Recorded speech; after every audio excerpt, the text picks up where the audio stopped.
in Isaiah chapter 24. It begins with verse 4 through verse 13.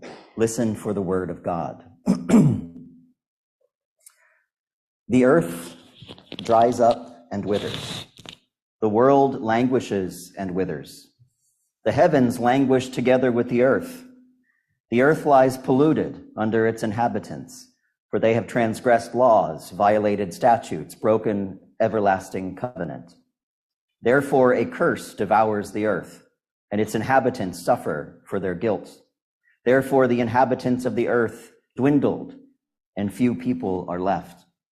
The wine dries up, the vine languishes, all the merry-hearted sigh. The mirth of the timbrels is stilled, the noise of the jubilant has ceased, and the mirth of the lyre is stilled. No longer do they drink wine with singing. Strong drink is bitter to those who drink it. The city of chaos is broken down. Every house is shut up so no one can enter. There is an outcry from the streets for lack of wine. All joy has reached its eventide. The gladness of the earth is banished. Desolation is left in the city. The gates are battered into ruins.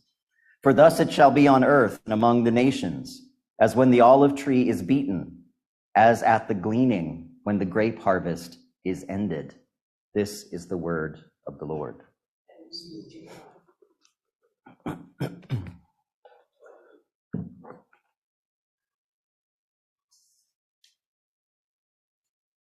Hands down, my absolute favorite scary movies as a young kid were monster movies.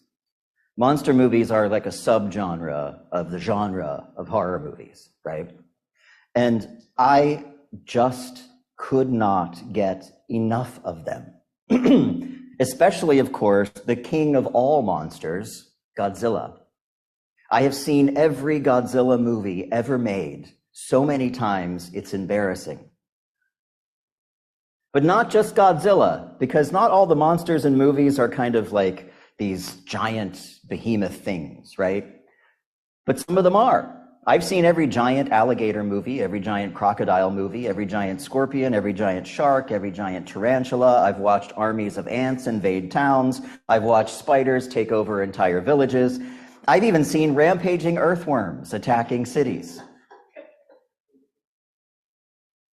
These are what monster movies are. This month, of course, you've probably noticed that I'm trying to look at faith through the lens of some of these more frightening things. Not that all monster movies are all that frightening, they're mostly silly. So let's take a moment then to consider the idea that monsters are prophetic, that monster movies contain prophetic messages.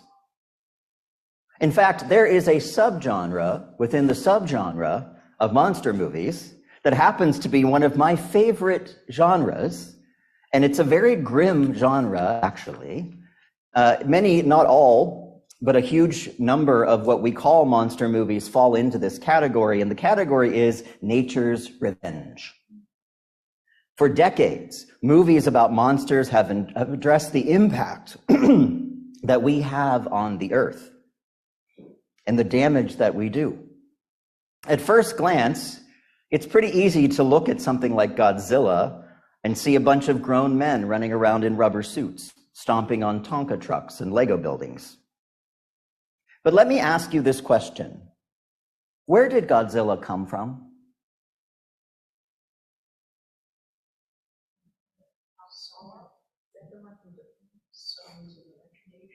The origin of Godzilla in the movie, Godzilla was the product of nuclear testing.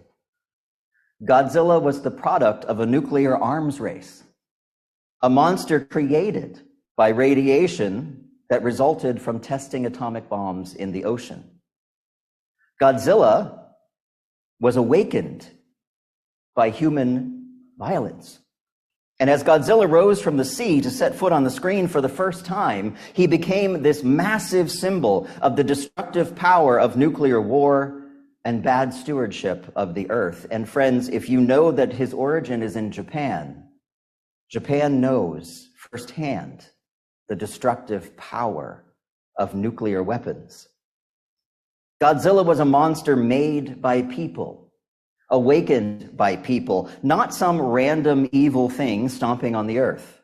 A terrible and monstrous invader menacing a people who had ignored their responsibility to both creation and to the work of peace. Isaiah speaks to us today of a languishing earth. I know it's kind of a bummer passage. An earth that has been polluted and corrupted, an earth that is unjust and cruel. He calls it a cursed place, made cursed by the inhabitants who took the gifts of God for granted. In their brokenness, people neglected both each other and the very earth they walked upon.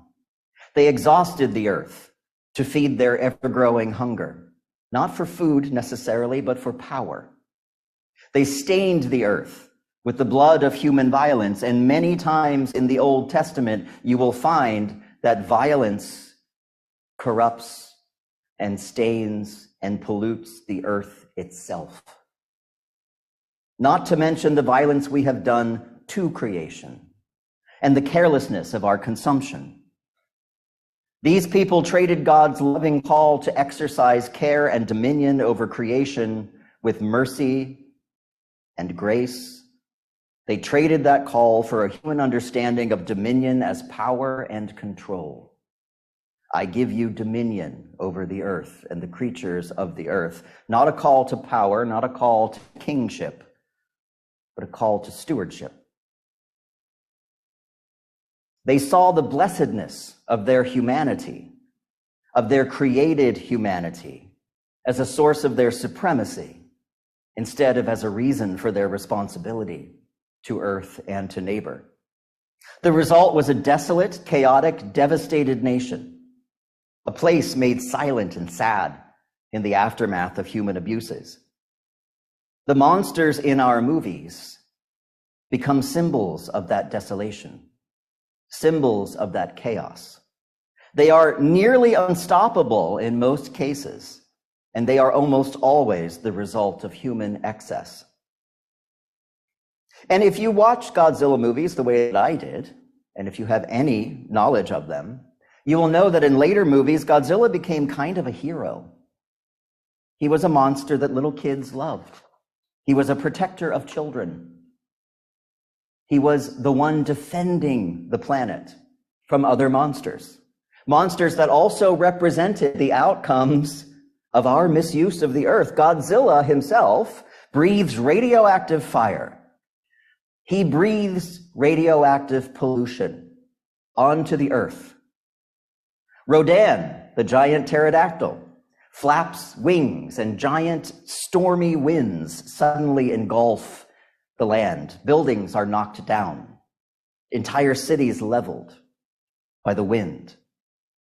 King Ghidorah, or Monster X, as he is also known, 3 heads shooting lightning bolts in all directions, an uncontrollable storm. And there was even a monster, one of my favorites because it is so obviously symbolic, but there was a monster called Ghidorah. Ghidorah's nickname was the smog monster. This is a monster that was literally created from piles of pollution and evolves into one of the most serious opponents Godzilla ever faces. A creature created in a time of rising concern about the environment, about environmental policy and human contributions to climate change. And if we move beyond Godzilla and the giant monsters of Japan, so many of the other monsters are also the products of our human activity. Because some monsters weren't giant, they were just numerous. And I'm telling you, you haven't lived until you've seen earthworms invade a town. One of my favorites is a William Shatner vehicle called Kingdom of the Spiders, where an entire town is taken over by spiders. In fact, it is entirely engulfed in a web by the end of the movie. The spiders have completely taken over. They're just little tarantula-sized spiders. They're not giants. But why? Why would this cause such a horrific thing? Why would spiders suddenly start working together like an army of ants to take over a town? Well, the movie tells us it's because of the overuse of pesticides. It's because of the dangers of DDT. The spiders are revolting against humanity's threat to them. to nature, to itself. And don't even get me started on killer bee movies, because there are so many of them, it's hard to even name them all. Killer bees also migrating north. Why? Because of climate change. So often we look at movies like these and we see them as kind of nature run amok, right? An out-of-control environment victimizing a helpless humanity. We view the monsters as natural anomalies, failing to recognize that the Godzillas of the world are stitched together by human ambition as deliberately as Frankenstein's monster, and just as unnaturally. And that this is kind of the point, right? If a 400-foot lizard with nuclear breath suddenly walked out of the ocean and stepped on New York City, if giant insects descended from the skies, if vengeful spiders conquered Scipioville, we would be horrified.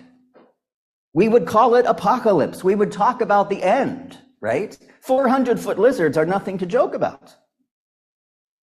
We would call it a lot of things, but the thing we wouldn't call it is normal. And yet, here we are living in a moment where we are accepting some things as normal that aren't real normal. We live in a time of record water temperatures, bathtub temperature oceans, melting ice caps, starving polar bears, mass extinctions, violent and unprecedented storms, hurricanes beyond imagination, wildfires engulfing homes and forests and businesses, and the ever-growing beast, the king of all our monsters, human violence and war, stomping across the world, leaving destruction in its wake. And as we face these monsters, we will be confronted with an equally monstrous reality, and that is this: our monsters are not rubber suits. They're real. They are very real. We can't turn off this movie. We can't stop it when it gets too difficult for us to deal with. Isaiah speaks to this idea that desolation is a human creation. Sorrow and fear are things that we inflict upon each other. Movie monsters are a symbol of this self-inflicted suffering. They are our wars.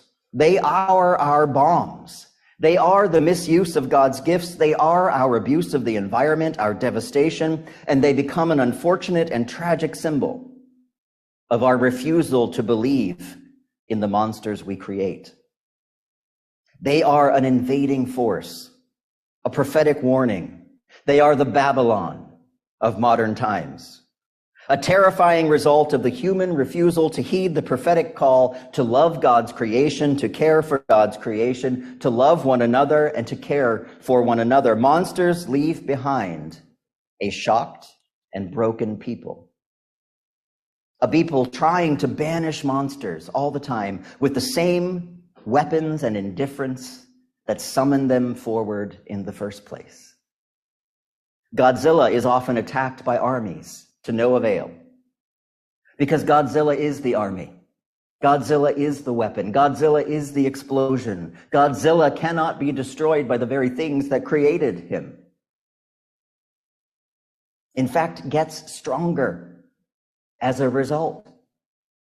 The smog monster got stronger every time we tried to use some polluting thing in the world. There's a scene where it's literally sitting on top of a smokestack, just drinking smoke, getting bigger and evolving into a more threatening thing as it gets more and more polluted.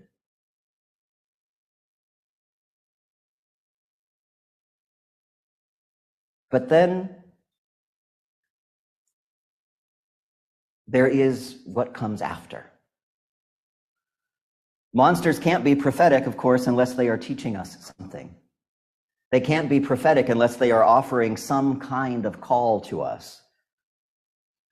And one of the reasons that Godzilla would become a friend of humanity is because this thing that we created, this thing that we summoned forth, with our danger and our damage and our bombs, became a thing dedicated to protecting us from ourselves, from protecting us from all kinds of enemies, all of them usually summoned by us. Monsters aren't villains. They are vehicles for human expressions of violence, cynicism, pollution, bad stewardship. Monstrous fables, they are, with extreme lessons about our ability to destroy, but also lessons about our ability to rebuild. Because what is the joke about Godzilla movies, right? How many times can you stomp on Japan before it stops rebuilding? How many times can Tokyo be leveled and rebuilt, right? But it always is. There's always a sequel, right? People always rebuild in the aftermath of this. The question becomes, of course, as the movies progress, as monster movies progress, do we learn the lesson that the monsters have taught us? Do we hear the parable about how urgent it is that we change direction? Do we understand the roaring of the monster to be a call to action, a call to transformation, a call made made all the more urgent by the jarring reality that our monsters are indeed very, very real?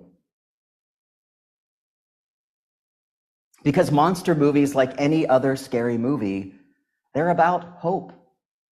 They're about restoration. They're about rebuilding.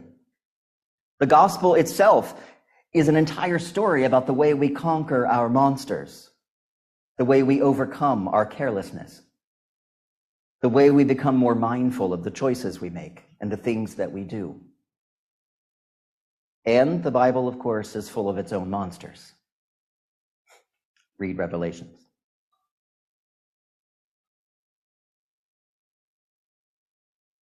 To me, as a kid,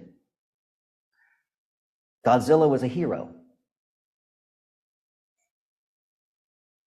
A creature created under incredibly horrible circumstances. I have never felt fear about monsters in movies. I have always felt incredible sadness for them, about the circumstances that call them forward. Because that's the thing in scary movies.